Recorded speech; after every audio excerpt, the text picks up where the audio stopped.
Una vez más, muy buenas tardes a todos nuestros seguidores en las redes sociales del periódico El Diario, en la página web, en el canal de YouTube. Un placer estar de nuevo con ustedes y, como siempre, poder registrar un tema muy importante para las circunstancias actuales, para la economía del departamento y fundamentalmente para el empleo, que es lo inmediato, pero también porque el tema es la vivienda, y por eso tenemos como invitada especial a la doctora Ana Elvia Ochoa, gerente de Camacol Boyacá Casanare. Pues un placer que nos acompañe.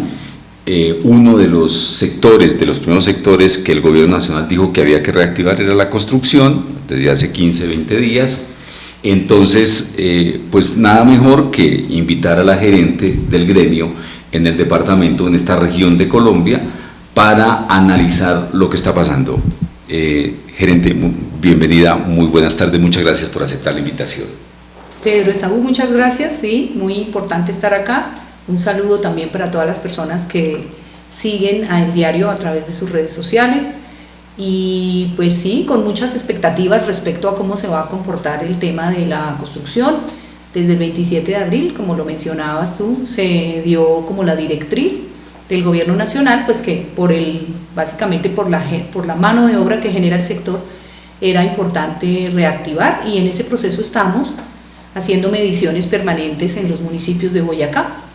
Ayer ustedes produjeron un comunicado donde hacen una radiografía, una síntesis de la situación en que estamos en este momento en el departamento de Boyacá, los centros principales donde se mueve la construcción, encabezados por Tunja, que registra el 56% de la actividad en la zona de influencia del capítulo de la gerencia de Camacol.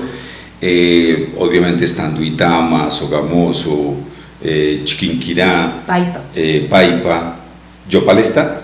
Yopal también, nosotros tenemos jurisdicción en Casanare. En Casanare.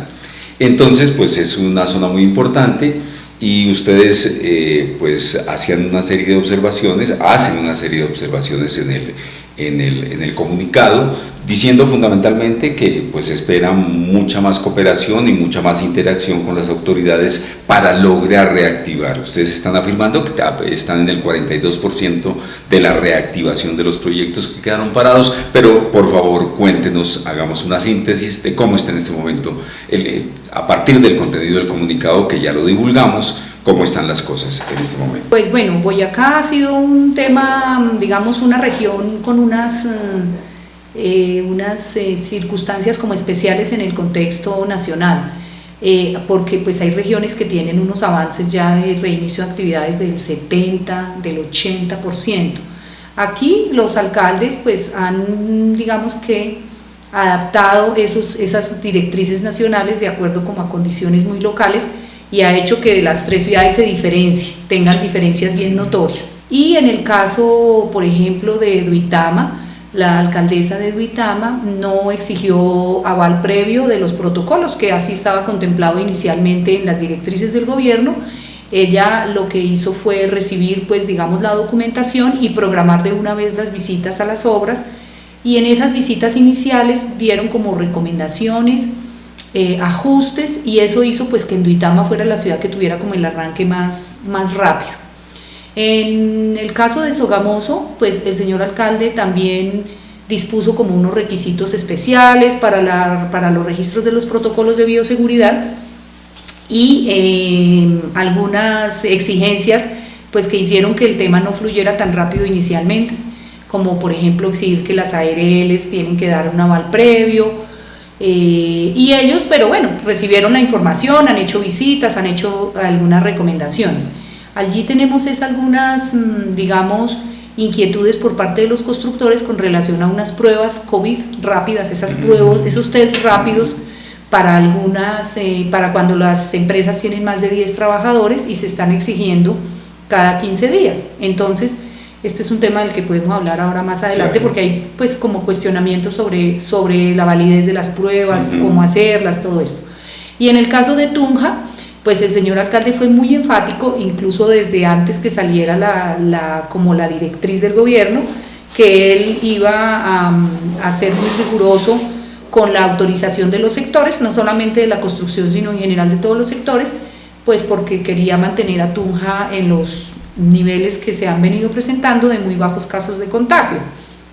Entonces él dispuso que sí había que hacer un registro en una página de la alcaldía y una autorización previa. Esa autorización previa, pues lo que ha significado es que el municipio tiene que evaluar los protocolos, como dar una licencia, llamémoslo así. Entonces, pues se han presentado muchas solicitudes, Pedro Esaú, en el solo caso de la construcción, más o menos 285, de las cuales pues hay chiquitas, hay medianas, hay grandes, y el municipio pues ha tenido que evaluar todos esos protocolos. Entonces, en Tunja reportamos el 22% de avance, porque de todos esos proyectos que nosotros medimos, 8 han sido autorizados y algunos otros adicionales, pero pues son proyectos más pequeños, digamos, son proyectos pequeños que no encajan dentro de las mediciones que nosotros hacemos. Y pues eso ha causado preocupación, porque es que de todas maneras es un volumen grande de información, significa un esfuerzo técnico pues de revisión de esos protocolos, volver a decirle a las personas que no cumplen que vuelvan y lo presenten, esas personas corregir y volver y presentarlo. Entonces el proceso no ha sido tan rápido como habríamos esperado, y pues tenemos como esas inquietudes que se las hemos expresado al municipio. Y a ese ritmo, es decir, en este momento el 22% de los proyectos que ustedes monitorean, a ese ritmo pues tardaríamos mucho tiempo en reactivar plenamente. ¿Cuál sería lo razonable en el tiempo, el manejo de la situación para tratar de reactivar? Pues mira, Pedro Esaú, por ejemplo, hubo muchos proyectos de proyectos pues conocidos por nosotros que radicaron protocolos el 27 de abril, o sea que hoy ya llevamos, ¿cuánto? Como 2 semanas. 2 semanas y un poquito más, 2 semanas y como 16 días, 17 días, sí. Y todavía no han obtenido los permisos y ha habido reprocesos. Yo creería que por lo menos nos vamos a tomar, para que tengamos una actividad bien importante, por lo menos unas 2 o 3 semanas adicionales. Hay una cosa que supondría uno que puede apoyar al alcalde, es quienes piensan, cuando se anunció por parte del gobierno nacional que se reactivaban ciertos sectores liderados por la construcción y por la industria, que era que los empresarios y los constructores, que son los dueños del dinero, iban a sacar a los trabajadores para que se murieran en medio de las obras, y esa cosa como la propaganda negra, o por lo menos el punto de vista de varios sectores. Pero en la realidad, se necesita reactivar el sector, se necesita el empleo, se necesita todo lo que eso conlleva en la economía y en satisfacer la necesidad de mucha gente. ¿Ustedes cómo ven cómo analizan realmente esa circunstancia para poderle pedir, en este caso concreto, por ejemplo, a la alcaldía de Tunja, como más agilidad con sus instancias de evaluaciones y todo? Pues lo que pasa es que la construcción, como tiene un efecto tan inmediato en la generación de empleo, entonces esas obras que se suspendieron, muchos de esos empresarios lograron mantener sus nóminas, llamémoslo así, porque ellos tienen como unos trabajadores directos, pero también tienen empresas a las que contratan. Por ejemplo, contratan las instalaciones hidráulicas, las instalaciones eléctricas, pero hay mucho trabajador que depende directamente de la empresa, el obrero que hace las excavaciones, los muros, cosas que no se subcontratan. Entonces ahí tuvimos como un efecto, digamos que sí hubo personas, lógicamente muchas que se quedaron sin empleo, otras que logró mantener el empresario de manera directa, y pues que lógicamente él necesita iniciar esas actividades para poder volver a generar la cadena. La cadena es el que contrata con esa empresa, y esa a su vez con el ferretero, y el ferretero a su vez con el que le surte de cemento, le surte de acero, le surte de todos los otros insumos. Entonces la petición que hacía el gremio a nivel nacional es por la cantidad de empleos que genera, que son más o menos del orden de 1.600.000 trabajadores. En otras zonas no es tanto, es muchísimo más que nosotros, por ejemplo, pues Antioquia, Cundinamarca, pero nosotros estimamos, por ejemplo, que solo aquí en Boyacá, en este corredor de Tunja, Paipa, Duitama y Sogamoso, se emplean más o menos 9.700 personas en construcción directas. y en este momento no están operando muchas de las relaciones indirectas, porque por ejemplo no hay salas de venta, no están autorizadas las salas de venta. Entonces digamos que es muy importante el regreso. ¿Por qué? Porque así no se autoricen obras pequeñas, que es lo que varios alcaldes no han permitido, que obras de autoconstrucción no se permiten, y mucha gente pues de 2, 3, 4 apartamentos prefiere no volver porque el protocolo siempre le implica unos gastos adicionales.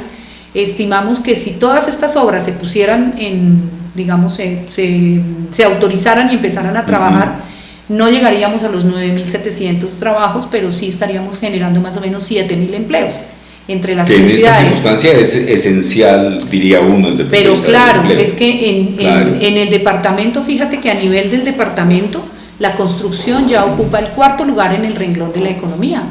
Lo superan pues la agricultura, lo superan la contratación que hacen las entidades públicas, el turismo, pero en el 4º lugar ahí viene la construcción avanzando. Entonces realmente, y es una mano de obra rápida, es una mano de obra que genera, que es muy rápida porque pues es obra física. Entonces eso en esa medida es muy importante, y ese era el planteamiento que hacían pues los empresarios, pero pues tenemos un reto gigante, ¿no?, también en esa materia. Claro, y uno, por lo que dice el comunicado y lo que usted también acaba de expresar, son bastante exigentes los protocolos que se están extendiendo a los constructores, a los empresarios, pero eso mismo implica que el municipio o los municipios desarrollen la capacidad institucional de respuesta, porque entre cuanto más exigencia haya de documentos y cosas de esas,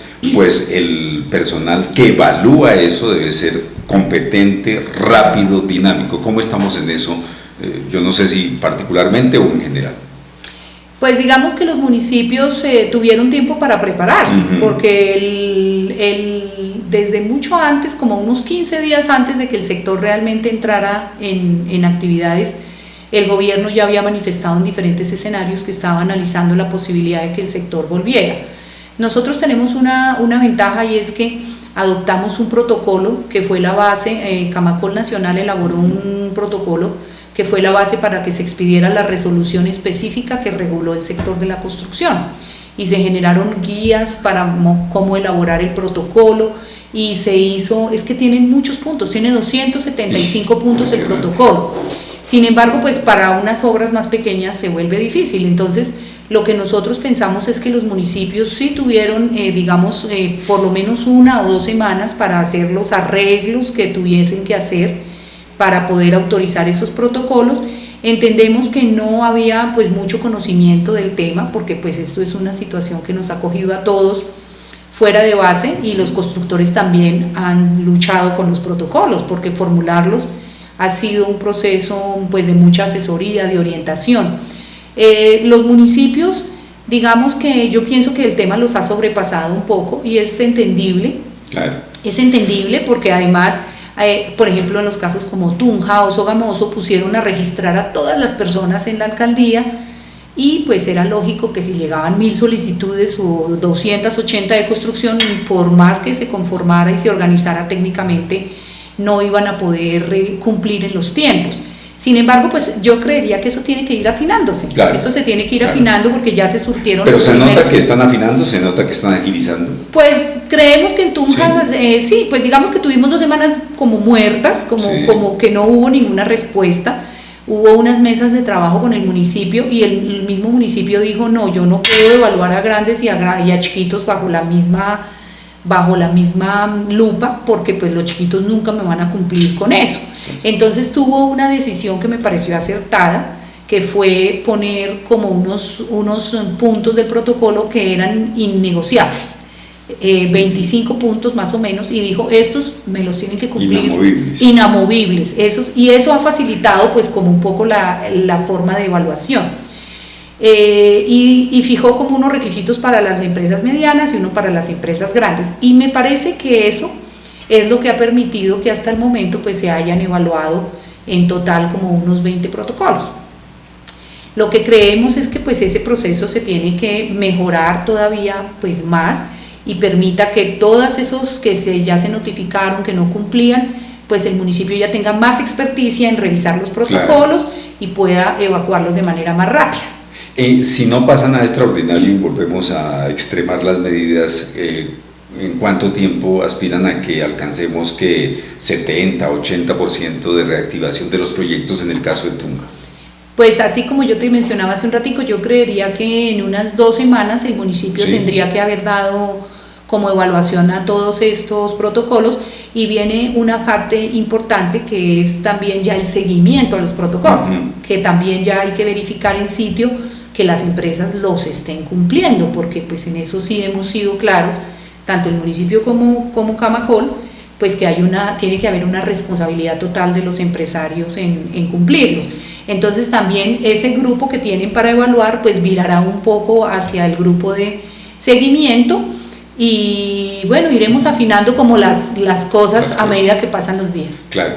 ¿Se quejan ustedes también en el comunicado sobre las curadurías y las oficinas de registro? ¿Cómo es esta historia? Pues mira, es que las oficinas de registro y las curadurías cerraron, pues lógicamente al comienzo todo el mundo cerró y se fue para su casa, y después pues han venido saliendo los protocolos como de manera parcial, pero y ya las oficinas de registro y las curadurías hace como unas 2 semanas el gobierno dijo, bueno, ya están los protocolos, el 666, que fue como el papá de los protocolos, salió desde el 24 de abril, entonces esas oficinas deben acoger esos protocolos, manteniendo pues el número de funcionarios, la distancia y todo, pero pues nosotros vemos con preocupación, ya hoy recibimos noticias que la curaduría de Tunja recibió el aval de la alcaldía para poder despachar. Las dos, pues porque están con una curadora, con la doctora Marta, y estamos pues... ¿Marta está de curadora en las 2 curadurías? Sí, señor, la doctora Marta. La doctora Carmenza, que estaba en la curaduría de la Plaza Real, ella cumplió su periodo y no se pudo surtir como la delegación en una persona de la terna que ella propuso. Entonces el señor alcalde Pablo Cepeda llegó a la conclusión jurídicamente que no podía tomar otra decisión sino encargar a la doctora Marta de las 2 curadurías. Y entonces Martica Bonilla está de curadora 1 y curadora 2. Curadora 2. Sí, señor. Entonces, pues estamos esperando que ella también, ya nos hemos puesto en contacto con ella, nos informe ya cuándo va a abrir su oficina pues al despacho público. En Sogamoso y en Duitama han estado trabajando a medio tiempo, pero las oficinas de registro, es la hora que no tenemos oficinas de registro, pese a que hace ya más de 2 semanas se dispuso por el gobierno que las oficinas de registro debían abrir. ¿Y qué justificación hay para no? Aquí. Pues ellos tienen a nivel nacional como un sindicato muy complejo, y pues ahí han habido problemas y no se han podido abrir, pero hoy recibimos una comunicación de la superintendencia que a partir del 15 de mayo, o sea mañana, estaría abierta la oficina de registro acá en Tunja, por lo menos. Pero pues vamos a ver si efectivamente la medida se toma, porque eso lo que ha hecho es que todos los trámites de registro de escrituras, pues a pesar de que se suspendieron, pues la gente está esperando, toda la gente que había negociado vivienda y todos los temas de ventas y todo estaban ahí parados. Entonces esperamos que se dinamice, porque eso como que permite que la cadena se mueva, ¿no? Naturalmente. Y a eso también se adiciona que la rama judicial tampoco ha decidido si vuelve o no vuelve, porque debe haber mucho problema también que se resuelve judicialmente para, innumerables problemas. Lo que uno ahí dice, pues si piensa un poco Pedro Esaú, es que pues esas son entidades que cumplen funciones públicas y que ellos también conocían sus protocolos, entonces con tiempo de anticipación. Y así como al sector privado se nos exige la aplicación de los protocolos, pues las entidades del Estado también tienen el deber de aplicarlos y acogerlos, y no suspender el funcionamiento de las funciones esenciales. Claro. Bueno, otro tema es el de la justicia, pero bueno. Gerente, yo quisiera que ya determinados en la charla estos temas de cómo va a ser la reactivación y qué va a pasar y cómo están las cosas, una pregunta para finalizar, para redondear la conversación. ¿Cómo se prevé el futuro inmediato del mercado de la vivienda, de la finca raíz? Porque uno, la pregunta se la he hecho a todas las personas con quienes he dialogado en los distintos ámbitos, en los distintos sectores. Uno pensaría que queremos una normalidad, pero uno diría, no la normalidad que traíamos. ¿Cómo ha evaluado el gremio, cómo ve Camacol el futuro del mercado inmobiliario, de la construcción, los cambios que se avisoran? Bueno, porque las decisiones habrá que tomarlas de todas formas. Pues nosotros vemos un futuro para este año, un futuro difícil para el sector. Vamos a tener unas pérdidas grandes. Estimamos que las ventas, solamente en términos de ventas, si hablamos, van a estar por el orden de un 30 a un 35% por debajo. Y las ventas potenciales, las que vemos como posibles, pues dependerán mucho de la confianza del consumidor, que en este momento está muy resentido, tiene un bolsillo, mucha gente se arrepintió, llamémoslo así, deshizo los negocios, y la gente en este momento, las personas pues tiene otras prioridades antes que comprar vivienda. Entonces nos toca como pensar que el gobierno, pienso yo, también dé una manito con unos incentivos como adicionales para poder mover el mercado inmobiliario, porque si no va a ser difícil hacerlo atractivo. Sobre todo pues que lo que mueve el mercado de vivienda más, por ejemplo en ciudades como Duitama y Sogamoso, y en Tunja como un 35% es la vivienda de interés social. Entonces eso dependerá que el gobierno logre como definir unos incentivos adicionales para los diferentes segmentos de vivienda, y pienso que en eso están trabajando. Camacol trabaja en ese tema con el Ministerio de Vivienda para hacer pues atractivos los negocios y poder volver como a arrancar el proceso. Y por ejemplo en temas de comercialización, ya lo que es como estrategias de comercialización, pues ahí tendremos que ser supremamente creativos, porque no vamos a tener eventos presenciales de ferias de vivienda, sino que todo va a ser como muy digital. Pero pues esto de digital para comprar una casa a veces no es tan fácil, ¿no? Pues porque uno compra por medios digitales una plancha o ropa o cosas de este estilo, pero comprar una casa a través de medios digitales no es tan sencillo. Entonces también estamos pues pidiéndole al gobierno que nos permita abrir las salas de venta pues con la aplicación de todos los protocolos, y que sumado eso pues a algunas estrategias también que tienen que implementar las constructoras, porque indiscutiblemente lo tienen que hacer, ver cómo ellos mismos ofrecen cosas adicionales, sumado pues como algunos incentivos del gobierno que afecten el bolsillo del comprador y lo animen nuevamente a buscar vivienda. Y en Boyacá pues es súper importante porque tenemos todavía unos déficits de vivienda grandes. ¿A buscar vivienda o a sostener el negocio hecho? Por ejemplo, los proyectos que están a futuro, claro. los proyectos a futuro donde la gente ha negociado, ha dado un dinero, claro, y ahora la ve difícil para poder cumplir. Para poder cumplir. ¿Qué va a pasar? Ahí necesitaríamos que el gobierno... Pero sí, por ejemplo, fíjate que el Fondo Nacional del Ahorro ha sacado planes y con periodos de gracia para todos esos negocios que se habían hecho. Las entidades financieras están ofreciendo el acceso a periodos de gracia para todos esos créditos. De hecho, los ofrecen, casi que los bancos están diciendo, si tiene dificultades dígame y yo le aplazo la cuota. Pero pues ya también hay que mirar cómo eso se combina pues con la reactivación de los ingresos, porque es que no se puede aplazar 6, 8 meses, o sea, no hay persona que lo resista. No aguanta. Entonces todo eso es como una combinación de estrategias.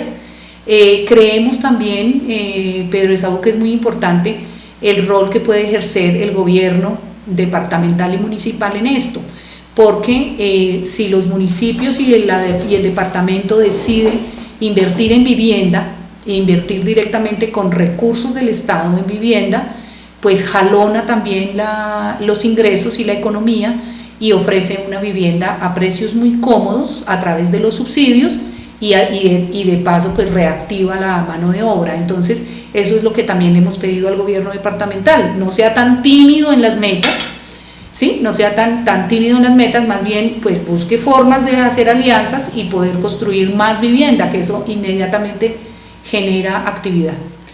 Y la construcción de la vivienda futura, yo diría que va a tener al principio de la charla yo le comentaba a Ana Elvia que qué bueno que usted tiene un antecedente que es haber sido directora de Corpo Boyacá. El componente ambiental en los futuros proyectos, en el caso de la vivienda, yo pensaría que va a ser muy importante. Eso tiene que ver con usos del suelo, costos del suelo, áreas urbanas, en fin, todo eso tendrá que transformarse. ¿Cómo lo ve usted? Todo eso se tiene que transformar, sí, eso indiscutiblemente, además porque el mismo público, el comprador de vivienda es un comprador más consciente y va a exigir eso en sus proyectos. Entonces, fíjate que con relación a ese tema, nosotros logramos participar en las mesas con las corporaciones autónomas regionales para incorporar una línea específica para el sector de la construcción en trabajo con la corporación autónoma. Y le pedíamos todo eso que tú estás diciendo, que Camacol lo ofrece pues a manera de mucho de trabajo con los constructores. Aquí tenemos, por ejemplo, ya una línea de certificación de construcción sostenible que se llama la certificación EDGE, que la tiene Home Center. Pero ya vamos a tener los primeros 2 edificios certificados en ese tipo de construcción, que lo que hace es minimizar mucho el uso de la energía, el agua, utilizar menos materiales, ahorrar en materiales para la construcción, pues digamos para los ensambles en sitio, pero pues aparte de eso también es mucho lo que es el uso del suelo, el manejo de las rondas, que es un tema que aquí en Tunja está como pendiente por socializar mucho más, la ronda del río que ha generado inconvenientes en las licencias de construcción, todo el tema del manejo de los residuos sólidos. Pero se volaron todas las normas, me imagino yo no sé cuántas habrá sobre la preservación de la ronda del río. Y obviamente el municipio fue el campeón con lo que acaba de suceder con el puente aquí de las Quintas, que está, no, eso clama al cielo lo que acaba de... Claro, pues eso es lo que le hemos pedido a la corporación, sí. Y le hemos dicho, mire, los constructores, que nosotros somos respetuosos, pues díganos bien y aclárenos, sí. Porque es que se adoptaron una cantidad de criterios, pero la verdad no hubo como una suficiente información sobre eso, pues se está adoptando ahorita en el POT. Pero lo que le propusimos a la corporación fue, abra una línea donde usted le cuente a las empresas, a las constructoras, cómo es que define el tema de la ronda del río, hasta dónde va, cómo se pueden recuperar, si se pueden recuperar algunos de esos espacios que ya fueron usados. Eso es un tema fundamental. Y el tema, por ejemplo, Pedro Esaú, de todo lo que tiene que ver con los desechos de construcción. En Boyacá no hay un solo municipio que tenga habilitados sitios para disposición de residuos de construcción. Esa petición también se la hicimos de manera especial a la corporación y a la gobernación. Por favor, habilitemos sitios, porque ¿qué pasa con eso? Pues que muchas empresas se llevan los residuos de construcción y los disponen en sitios autorizados en Cundinamarca, porque en Boyacá no tenemos, pero mucha construcción también, llamémoslo el que no es responsable, dispone en la salida para Toca, en la salida para Soracá, en la salida para Villa de Leyva, no es sino salir y mirar. Sí, sí. Entonces, incluye como todos esos componentes de la construcción sostenible, de que las empresas tengan su política de responsabilidad ambiental.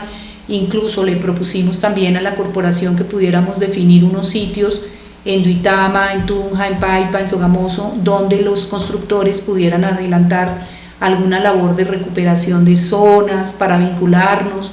Todo eso entra dentro de lo que tú dices, pero también dentro de la misma construcción, o sea, cómo estoy construyendo yo mis edificios, qué tipo de aparatos estoy usando, los paneles solares en los techos, que la EPSA ha hecho un esfuerzo grande por ofrecer como unas alternativas y se las estamos ofreciendo a los constructores.